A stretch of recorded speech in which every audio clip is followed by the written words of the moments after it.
आज प्रधानमंत्री भारत को विश्वगुरु बनाने का सपना दिखाते हैं, लॉलीपॉप दिखाते हैं, लेकिन दुर्भाग्य है कि जब से मोदी जी आए हैं हमारा भारत गरीब हुआ, कंगाल हुआ, लाचार हुआ। दुनिया के गरीब देशों में भारत शुमार हुआ। हालात बद से बदतर हैं। यहाँ तक कि भारत एक ऐसा देश है जहाँ 80 करोड़ लोगों की जिंदगी 5 किलो 10 किलो चावल पर चलती है। तो स्वाभाविक रूप से विश्व गुरु बनाने का सपना केवल धोखा है, छलावा है, जबकि देश गरीब लाचार होता जा रहा है। आज पूरे उत्तर प्रदेश और देश की कानून व्यवस्था ध्वस्त हो चुकी है। विशेष रूप से उत्तर प्रदेश जंगलराज बन गया, क्योंकि एनसीआरबी की रिपोर्ट के मुताबिक पूरे देश में उत्तर प्रदेश में कानून व्यवस्था पूरी तरीके से खत्म हो चुकी है। यहां तक कि पूरे देश में हत्या में उत्तर प्रदेश नंबर 1 है। पूरे देश में महिला हत्या में भी उत्तर प्रदेश नंबर 1 है। पूरे देश में अपहरण के मामले में भी उत्तर प्रदेश नंबर 1 है। पूरे देश में दलित उत्पीड़न और महिला उत्पीड़न के मामले में भी उत्तर प्रदेश नंबर 1 है। दूसरे, तीसरे, चौथे, पांचवें पायदान पर जो प्रदेश आते हैं वो भी भाजपा शासित राज्य है। आज मोदी जी देश बेच रहे हैं। अब तक देश के सभी बंदरगाह, एयरपोर्ट, एयर इंडिया, बहुतेरे रेलवे स्टेशन, कई दर्जन ट्रेनें LIC जैसी बड़ी संस्था बेच दिए हैं। आगे कितना बेचेंगे इसका कोई अंदाजा नहीं, लेकिन सरकारी संस्थानों, विभागों का बेचा जाना इस बात का प्रमाण है कि मोदी जी सरकार चलाने में असफल हो रहे हैं। आज लोकतंत्र खतरे में है, जैसा कि बिहार चुनाव इस बात का गवाह है। अभी चुनाव प्रचार के दौरान social media, electronic media, print media में बहुतेरे फोटो आए जिसमें भाजपा के मंत्रियों, नेताओं को खदेड़ा जा रहा था, प्रचार नहीं करने दिया गया, क्षेत्र छोड़ के भागना पड़ा। उसके बावजूद भाजपा के पक्ष में प्रचंड बहुमत की सरकार बनाने का फैसला चौंकाने वाला है। ये जनमत की जीत नहीं है, ये EVM तंत्र की जीत है, जिसका दुरुपयोग कर भाजपा बाबाही लूट रही है और बंगाल में भी ऐसा काला कारनामा करने की सोच में है। इसलिए मैं मीडिया के माध्यम से कहना चाहता हूं कि जब तक मीडिया रहेगी मोदी जी की साजिशें कामयाब होती रहेंगी। इसलिए EVM हटाओ, लोकतंत्र बचाओ, बैलेट पेपर लाओ, लोकतंत्र बचाओ। लोकतंत्र की रक्षा के लिए EVM को हटाना ही होगा और पुराने फार्मूले बैलेट पेपर पर चलना होगा। धीरेन्द्र शास्त्री जी को आपने देशद्रोही, संविधान द्रोही बोला। अगर संविधान और राष्ट्र के विरोध में कोई काम करेगा तो राष्ट्र विरोधी नहीं होगा तो क्या कहा जाएगा? सब जानते हैं हमारा भारत एक संप्रभु राष्ट्र है,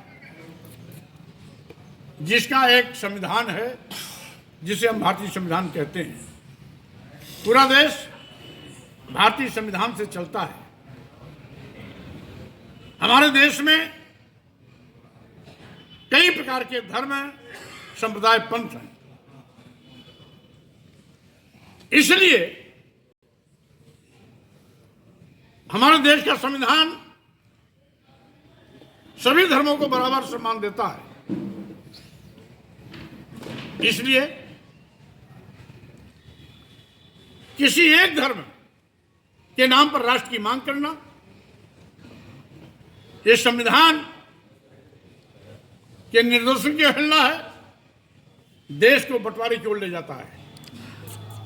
आपको याद दिलाना चाहता हूं 1923 में हिंदू महासभा ने इसी प्रकार की देश बंटवारे की मांग की थी। 1939 में हिंदू महासभा के राष्ट्रीय अध्यक्ष वीर सावरकर जब बने तो ये मांग परवान चढ़ी। 1945-46 में वीर सावरकर के उत्तराधिकारी जब आए उसमें देश आजादी के मुकाम पर पहुंच गया और हिंदू महासभा की मांग पर ही एक बार 1947 में देश का बंटवारा हो चुका है। अब उसी गलती को दोहराने जा रहे हैं। आपके छतरपुर का कोई एक बाबा है जिसको भारतीय जनता पार्टी का आशीर्वाद मिला हुआ है। वो देश बंटवारे की बात करता है, हिंदू राष्ट्र की मांग करता है। हिंदू राष्ट्र की मांग करने का मतलब है देश बंटवारे की बात करता है, और जो देश बंटवारे की बात करता है वो राष्ट्रद्रोह नहीं तो क्या है, उसको जेल की सलाखों में होना चाहिए।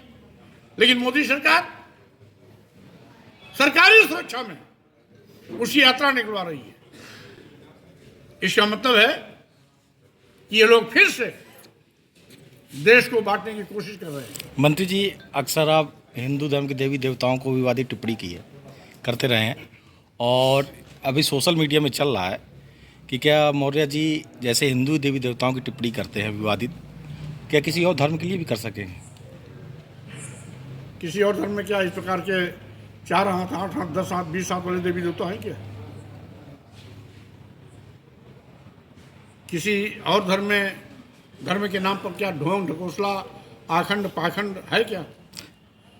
किसी और धर्म में जात पात, छुआछूत ऊंच के नाम पर देश के दलितों, आदिवासियों, पिछड़ों के साथ भेदभाव होता है क्या?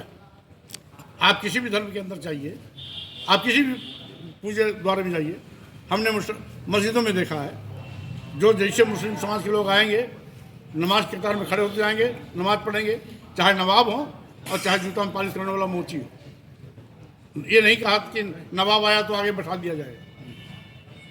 हमने गुरुद्वारा में भी जाके देखा है, जो जैसे आएगा जगह पाएगा नीचे फर्श पर बैठता जाएगा। इसी प्रकार से ईसाइयों की गिरजाघर में भी देखा है कि जिस प्रकार से जो आता जाएगा कतार में खड़ा होता जाएगा, पूजा करेगा।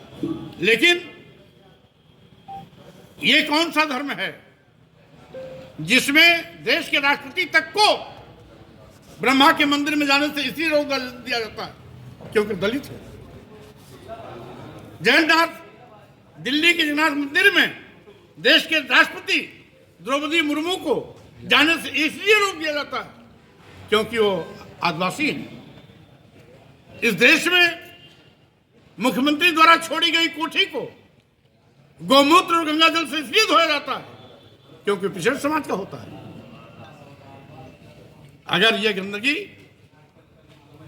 हिंदू धर्म में है तो गंदगी को खत्म करने के लिए आवाज तो उठानी पड़ेगी। दिल्ली कार ब्लास्ट मामले में लेकर कुछ कहना है आपको? दिल्ली बम ब्लास्ट की घटना बहुत ही दुखद है, दर्दनाक है। उसमें मुस्लिम हिंदू समाज के दोनों की कई मौतें हुई हैं। इसलिए ऐसी संवेदनशील मामलों को सरकार जिस प्राथमिकता के साथ लेना चाहिए, सघन जांच करानी चाहिए, उसमें वो कामयाब नहीं रही है। मेरी मांग है कि ऐसा कुकृत्य करने वाले दोषी लोगों के खिलाफ कठोर से कठोर और कड़ी से कड़ी कार्रवाई होनी चाहिए। स्वाभाविक रूप से ये चूक नहीं हुई, बड़ी चूक हुई, और केंद्र सरकार को स्वयं इस हादसे की जिम्मेदारी लेनी चाहिए कि उनकी अगर गृह विभाग और उसके सारे तंत्र मजबूती से काम करते होते तो शायद घटना के पहले इस मामले को रोका जा सकता।